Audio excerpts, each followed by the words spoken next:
So I already made one video. Here's another on this review. The test is tomorrow. You guys have an opportunity to bring up your grade. It's a 100-point test. Question number 1. It says, given 12x squared minus 3 minus 5x, what is the standard form? Remember, standard form is rearranging your polynomial from highest exponent down to smallest. So the highest exponent is 2, so that's the first term. That's correct. And then you have to switch the 5 and the 3. So, or better said, you're supposed to switch the negative 3 with the negative 5x. So your standard form is 12x squared minus 5x minus 3. Now after that, we need to classify the degree, or find out the degree of this standard form polynomial. And the definition of a degree is the highest exponent. So the highest exponent is 2. So the degree is 2. The constant value is the value that never changes. The negative 3. The number at the end without a variable. And then the leading coefficient is the number that's out in the front when it's in order. The number that's leading the whole polynomial when it's in order. And that would be 12. And that's about it. Let's jump to one of these guys.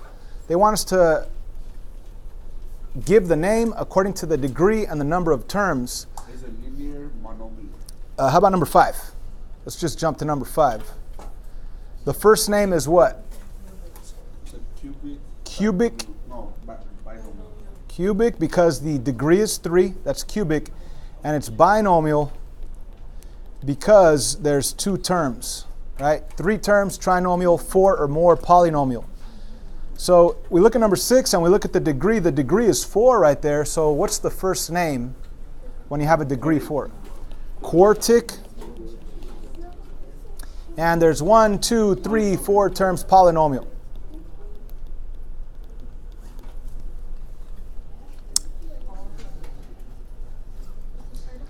So if you look at this first side of your review, there's a lot of addition and subtraction, okay?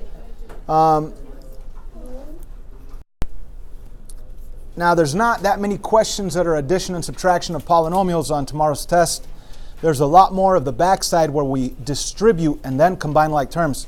But there are maybe 2 or 3 of these, so let's pay attention.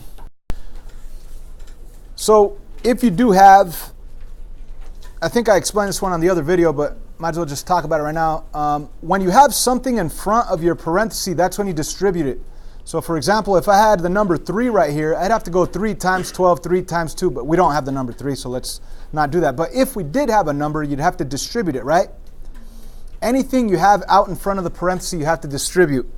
So is there anything out here in front of the parenthesis to distribute in? Is there anything? Anything right here? No. Okay, but is there anything over here? Yes, there's a minus sign. So you distribute that minus sign. It's kind of like saying a negative times a positive. Well, that's going to be a negative 8x. Then the negative times a negative, that's going to be a positive, but it's a 10. Now we said there was nothing to distribute on the first one, so that's going to stay the same, 12x minus 2. And after that, you combine like terms, the x's with the x's, and the numbers with the numbers. So the 12x, take away 8, that would be 4x, and then the minus 2 and the plus 10 is positive 8. That's when you have a minus sign. Okay, now I think there's 2 of those on the test tomorrow where you have a minus sign, you have to distribute that minus sign, and then after that you combine like terms. I think there's only one where there's just addition. Now when there's just addition, there's nothing to really do, because if you were to distribute that plus sign, a positive times a positive is still positive. Doesn't change it. A positive times a negative is still negative. It doesn't change it. So when you have a plus sign, there's no need to distribute. All you have to do is combine like terms. So when you do have a positive, you could just ignore the parentheses. You don't have to worry about them. And let's make sure we understand that we are not multiplying here, guys. You are not saying 4x times 19x. That would be wrong. You are adding or subtracting, depending on the sign. So let's combine the 4x with the positive 19x, and what do I get? Positive 23x. And then minus 1 and minus 8, when I combine those, minus 9, and I'm done. Okay, so like I said, there are not too many of these on the test tomorrow. There is a good maybe 3, maybe 4, but it's really just combining like terms. So let's flip over to the back page. Now, we are going to have more of these because when you distribute, you actually combine like terms afterwards. So we're not going to worry about combining too many terms that are adding and subtracting because you're going to combine like terms when you multiply anyway. So there's definitely a lot more of these distributive property problems and then combining like terms. So which one would you guys like to see? So let's do a couple of these. I already did several of these on the other video. Right here we're going to do 15, and this is all distribution. So we're going to take this negative 8h and distribute it to each and every one of the terms of the trinomial inside parentheses. So negative 8h times positive 9h squared. Let's start with the numbers. What's negative 8 times positive 9? Negative 72. And now the h times h squared is h to the third power h cubed. Okay, and then after that we distribute negative 8h times this negative 6h. What's a negative 6 times a negative 8? It's positive 48. And then h times h is h squared. And then negative 8h times negative 7, positive 56, because 8 times 7 is 56. Or actually negative 8 times negative 7 is positive 56. But what about the h? You just put it on there on your 56. And that is your answer. We distributed and there is no combining like terms to do. But there are these other ones where we do have to distribute and combine like terms. For example, number 19. The difference between the one we just did and number 19 is on this one we had one term to distribute.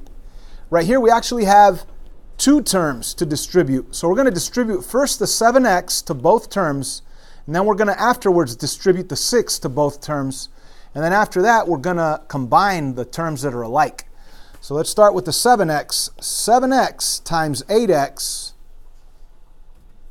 what? What is it? 56x squared. 7 times 8 is 56. X times x is x squared. 7x times negative 9. Negative 63 with an x. Perfect. And then we distribute the plus 6. Since we already distributed the 7x, now we need to distribute the 6. 6 times 8x? Okay, how about if I rephrase that? Positive 6 times positive 8x? Positive 48 with an x. And then positive 6 times negative 9? Negative 54. So we've distributed. Now we need to combine like terms. And when we combine the terms that are alike, the x's with the x's, we end up with a negative 63 and a positive 48. You owe somebody $63. You only have $48 though to pay him. So how do you end up? You owe 15. So negative 15x is what you get when you combine negative 63 and positive 48. And of course we still have the 56x squared in front and the minus 54 as a constant. And that would be our answer for number 19. So you could do this method on all of them, right? But there are some certain questions that lend themselves to shortcuts. For example, where are they? Let me. 23. 23. There you go. 23. Thank you. So if you have the same exact binomial, but one's plus and one's minus, plus and minus, you know that the middle terms are going to cancel out. So you could do the whole work if you want and cancel out the middle terms, or you could do that shortcut where you take this one and you multiply it with itself. What do you get when you multiply n squared times n squared? N to the fourth. Right? Remember there's an invisible 1, so 1 times 1 is 1, n squared times n squared is n to the fourth. And then you take this one and you multiply it with itself. If you're adding, it would be 12. So that would be 4 right there with the minus sign in between them, right? The minus sign is always there. That's the shortcut.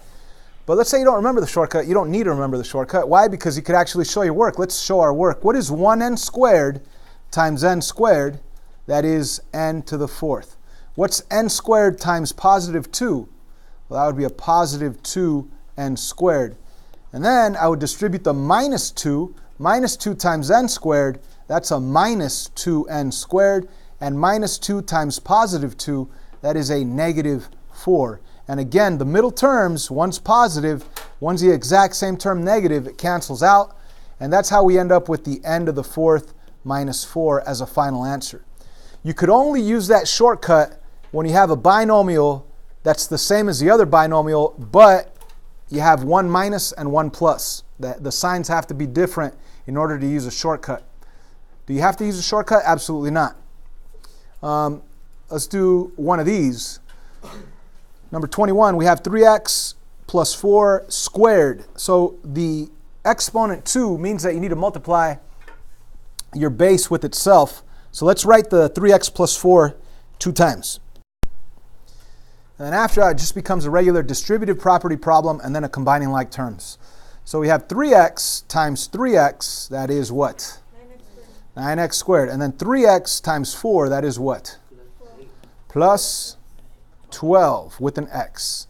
And then let's distribute the 4 now, the positive 4. Positive 4 times 3x plus 12x. And then positive 4 times positive 4, positive 16. All we need to do now is combine the middle term, 12x plus 12x. If I have $12 and I have another $12, how much do I have? 24 of those dollars, 24 of those x's. So we have 9x squared plus 24x plus 16. That is our answer there. So we have the rest of the class to do this. Should we do another one or no? Yeah, can you do number 17, 17? sure. That's just distributed property and combining like terms. So we are always going to multiply before adding or subtracting or adding, right? So we need to multiply first. So let's distribute 5m to the third times m. That's really 5m to the third times 1m. Okay, 5 times 1 is 5. M to the third times m is what? M to the fourth. Okay, so I've distributed the 5m to the third to the m. Now I'm going to multiply 5m to the third times 4. And what do I get? 20. Positive 20 m to the third. And of course, we still have this plus 6m to the third that comes down. So out of those three terms, what could I combine? 20m to the third and 6m to Yep, and what is 20 plus 6? 26 of those m to the thirds. Let's bring down the 5m to the fourth right there. And we are done.